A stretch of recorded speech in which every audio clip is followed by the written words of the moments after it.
Hello folks, and welcome to the pre-vlogging series. In this series, I'm going to take you on a journey through some of the adventures that I've been on before I began vlogging at the beginning of 2020. For me, the last 5 years have pretty much consisted of work and travelling to various countries every other month for 2 or 3 weeks at a time. The first 2 years I spent travelling solo, and for the last 3 years I've been gallivanting around the world with my partner. So in this series, you're going to get a good mixture of me travelling solo and also with Fabiola. Many people have asked me why I didn't start vlogging a long time ago, and in all honesty, yes, maybe I should have, but I had my reasons at the time, and maybe that story will make for another vlog. Anyways, better late than never, and that's what the vlogs contained in this series are here to cover. I want to share not only the footage of places that we've been to, but also talk about things such as the route we took, how we planned the trip, how we chose our accommodation, amongst other things. So you guys get some ideas of your own if you plan to visit any of these countries yourself one day. Alternatively, you could just use the exact same plan and itinerary that we mustered up. Okay, so without further ado, let's begin this week's episode. Iceland. Iceland, or Icelandia as the Mexicans call it, was the first trip that Fabiola and I went on together outside of our own countries. If you're unaware, Fabiola and I have a long distance relationship. I reside in the UK while she lives in her homeland, Mexico. We had only met in person a month before this trip while I was in Mexico. We spent some time travelling around the Yucatan Peninsula together, and clearly there was a long distance relationship growing right in front of our eyes. But that's for another vlog. At the end of that trip, we made a pact to meet up and travel every other month, which was to work around my work schedule.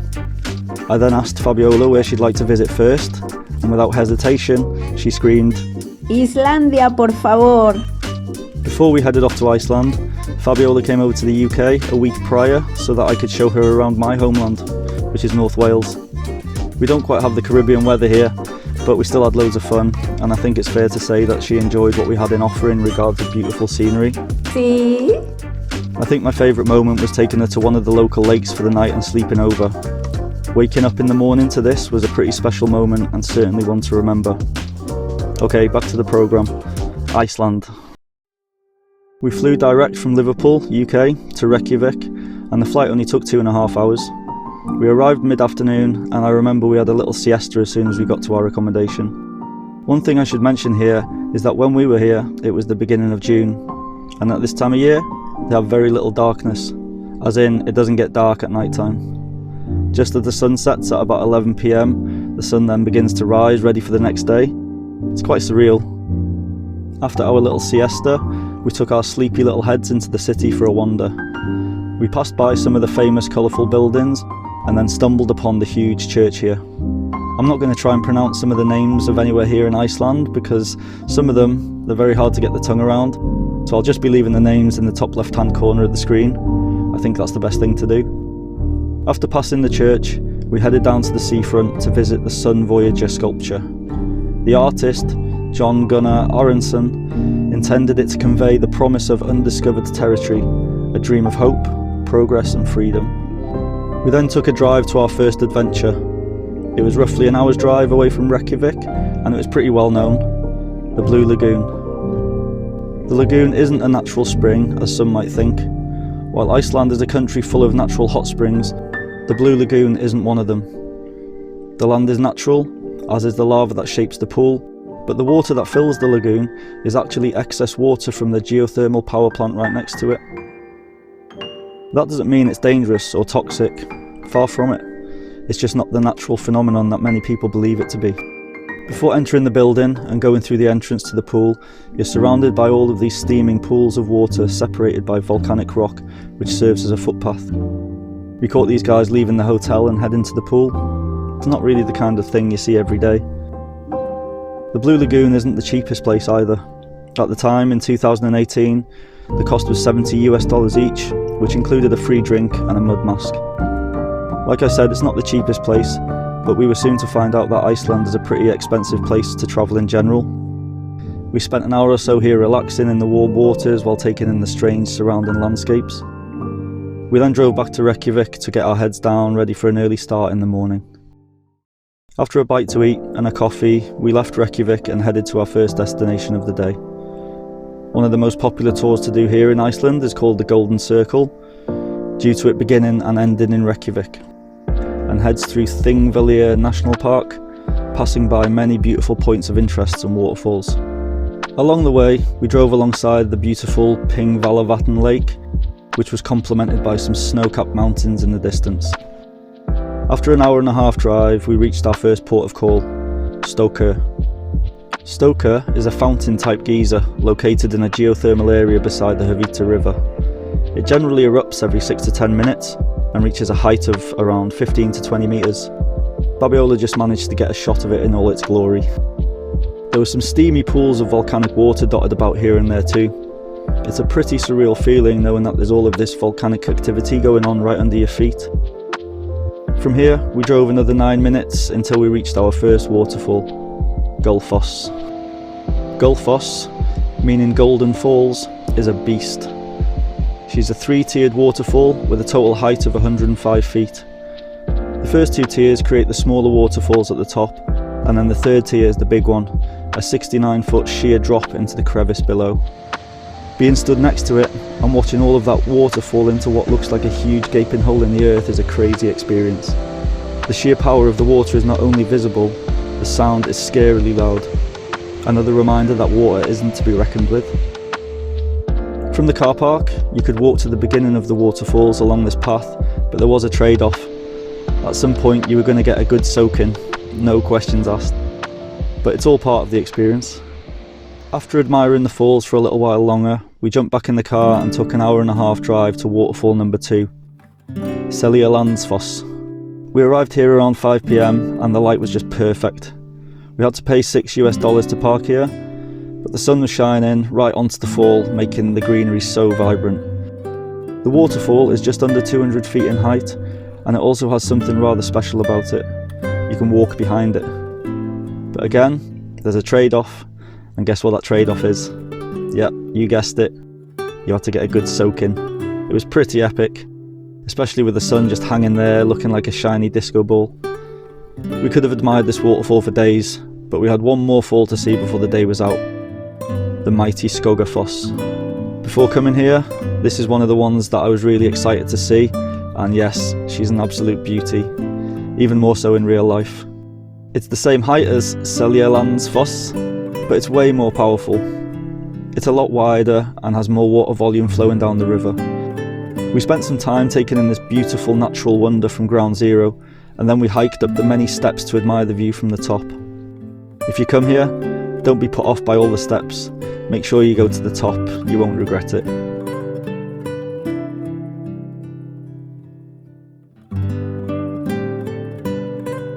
With the time hitting 7 PM at this point, we headed to our accommodation for the evening. Unfortunately, we had to backtrack a little because we didn't really have many options of places to stay in this area. We picked a place called Hvolsvollur, about a 20-minute drive back on ourselves, as it was a good place to start the drive the next day. The room we chose was cosy, as in small. It had a shared bathroom and a kitchen with breakfast included. This came with a price tag of £92, around $125 US. I'd say a similar room in the UK would cost about half of that. I did say Iceland wasn't the cheapest country though, didn't I? But this was something we were aware of before coming here, so it was expected. That evening, we planned our trip for the next day, what sites to stop at and how far we should drive to our next stopover.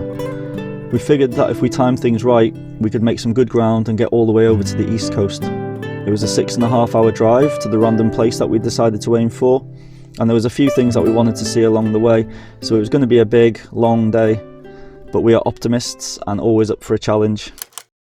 Up at the crack of dawn, well, not quite, we headed east and drove an hour to get to our first place that would really amaze us, Reynisfjara. There's a few interesting things about Reynisfjara. Firstly, as you can see, it has a black and white sanded beach and stretches over 2 kilometres.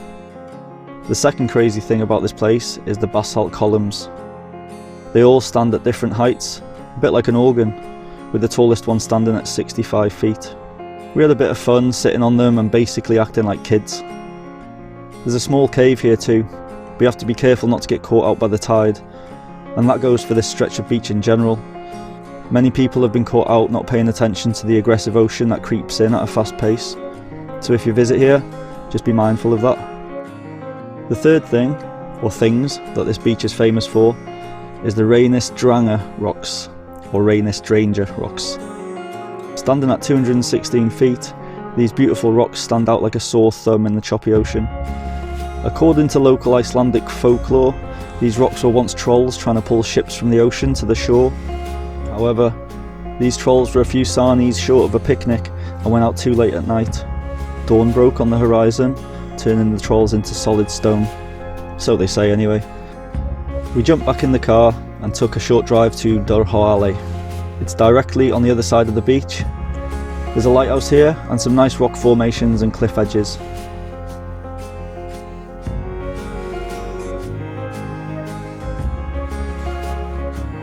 It's a great place to view the Reynisfjara rocks from a distance too. The next stop was a 2-hour drive away. Along the way there was plenty to keep the eyes entertained.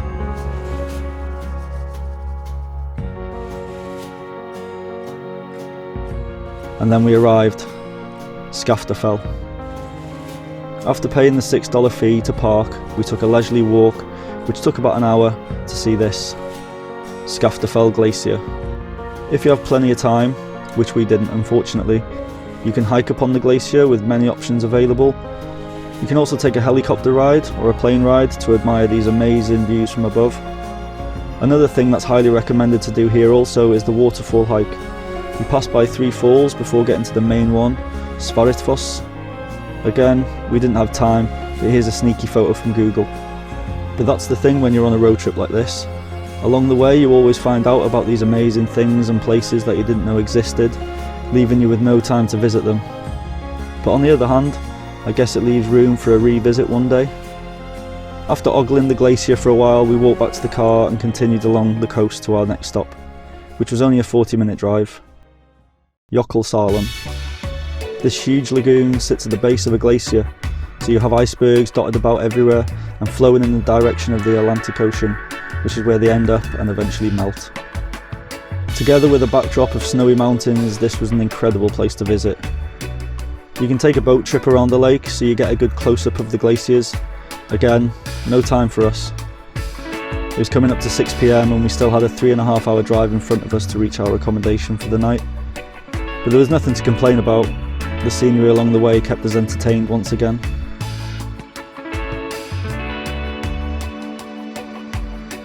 Our accommodation was in a small town called, I'm not even going to try and say that, which sat at the end of the beautiful fjord called, I'm not even going to try and say that either.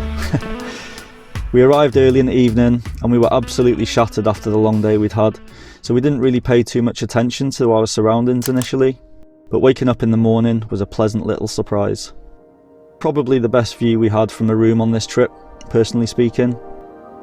This room cost us $120 and again, fairly small with a shared bathroom and the use of the kitchen, but with a view like this, the price didn't bother me too much. We continued our drive, leaving the east coast and heading north to our first stop of the day, Dettifoss. This incredible waterfall is argued to be the most powerful in the whole of Europe. 97,000 gallons of water fall 148 feet from the fast-flowing river down into the largest canyon in Iceland, the Jokulsargljufur Canyon. You have the option to view this waterfall from both sides, the east side or the west side. We chose the east. Most people only choose one side because the drive to see the other view from the other side is an hour's drive. There's no bridge to walk across here, so you have to take the drive right around the river, unfortunately. Our next destination, which was an hour west, was very unique and unlike any other part of Iceland. You won't find any trees here, glaciers or waterfalls, but you will find a place that looks like Mars. This geothermal area is called Voyager.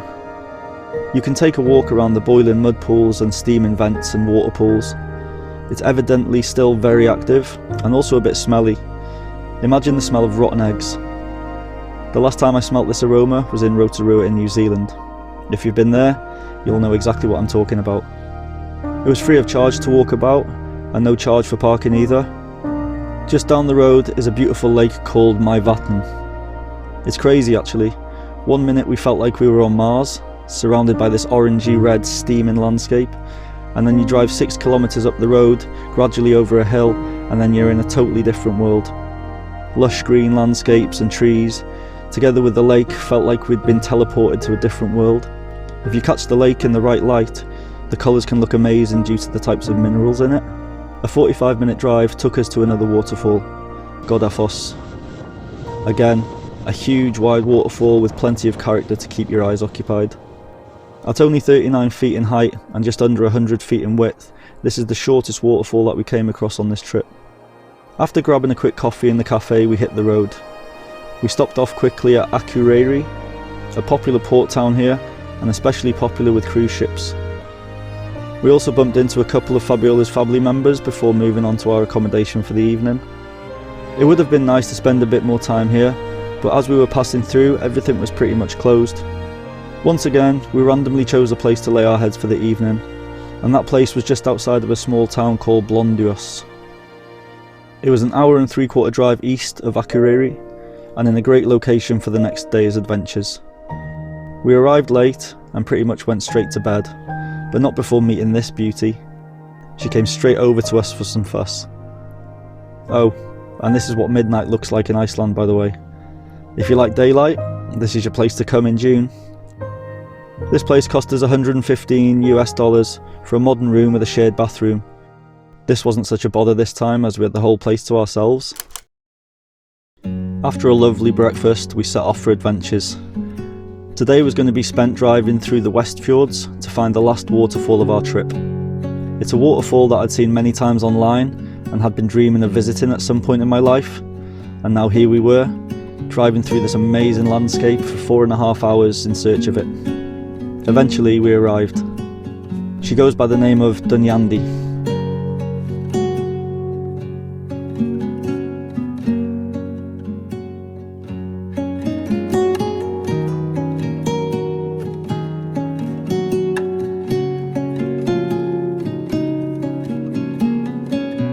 There are 6 waterfalls here in total. From the car park, you hike up past the 5 smaller ones to reach Dynjandi. Standing at 328 feet in height, we felt dwarfed looking over at this piece of art. The spray coming off it was strong, and it's fair to say we got a bit of a soaking to get this shot, but now we have that memory forever. Worth it, right? We trundled back to the car, slightly sodden, and headed to our accommodation for the night. The town was called Patreksfjordour, a small little place on the shore of a fjord. Again, this was just a place to rest our heads. The room was basic and had a shared bathroom. It was the same price as the night before, $115, but the difference in quality was huge. We felt robbed after last night's luxury. Oh well, you can't win them all. After waking up rather chilly, we got our cold butts out of bed and back on the road. Today I was heading to, well, at the time I had no idea. Fabiola had planned a surprise for me. What could that possibly be? We had a 5.5 hour drive to get there, and we were heading back to the Golden Circle. In the short time that Fabiola and I had known each other, I had told her that I'd love to stay in a certain kind of abode. One with no walls, so to speak. So she went out and found one here, right in the middle of Iceland. Welcome to the 5 million star hotel, aka our bubble. This place was literally in the middle of nowhere and was a great experience. If you know me, I love being outdoors, so to fall asleep surrounded by trees was an unbelievable and humbling experience. Like I said earlier though, while we were here it didn't get dark, so we didn't get to experience the darkness and the stars, which was a bit of a shame, but there's always the next time. We had a great time regardless. In the evening we took a drive and found a restaurant called Mika. The food was amazing, and it was especially famous for its hot chocolates. With Fabiola being a connoisseur, she felt obliged to have a taster. I think she was impressed. See? We headed back to the bubble, ready to spend a darkless night in the trees, but not before a good old pillow fight. This was to be our last day in Iceland.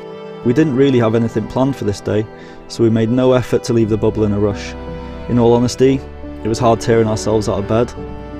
We'd chosen a place to stay for the evening that was right near the airport. Our flight was early the next day, so this made sense. On the way there, we stopped off just outside Reykjavik briefly to visit the Perlan. The Perlan has a museum here, and offers some amazing exhibitions about all things Icelandic. They all looked great, but rather expensive, so we opted out of these offerings. The reason we came here was to check out the panoramic view over Reykjavik, and to get a coffee. Got to have a coffee. The views outside were great, overlooking Reykjavik. As was the inside, very modern and warm. And that was it. We headed to our home for the night, chilled out with some food and packed, ready for an early start the next day. But little did I know I was about to get my second unexpected surprise of the trip in the morning. We left the accommodation at 6 AM and had to drop the rental car off before we headed to the airport. While we were waiting to hand the keys back, I heard a familiar voice to the left of me. The voice was apologising for how dirty the car was that he was returning. I looked at the car and yeah, it was absolutely filthy, covered in mud. I then turned to look who the guy was with the familiar voice. It was only Bruce Parry. If you don't know who Bruce Parry is, Google him. You need to know who he is. He is my hero, after David Attenborough, and to meet him here at 6:15 AM and half asleep was one of the most random things that's happened to me. And what a privilege to meet such an inspirational guy. Well, what a great way to end a great road trip. We had so much fun here. It was quite tiring at times, but you have to expect that if you want to experience this kind of adventure. And that's what we love and thrive off. This is our passion. If you have any questions, leave them in the comment section below. And please, let me know if you've been to Iceland and what your favourite spots are there. There's so much to see there, and it's impossible to see everything, but like I said earlier, that's a great reason to return. Please feel free to subscribe to the channel and gently tap that notification bell to be notified of any new content that I post in the future. Take care folks, and until next time, have fun.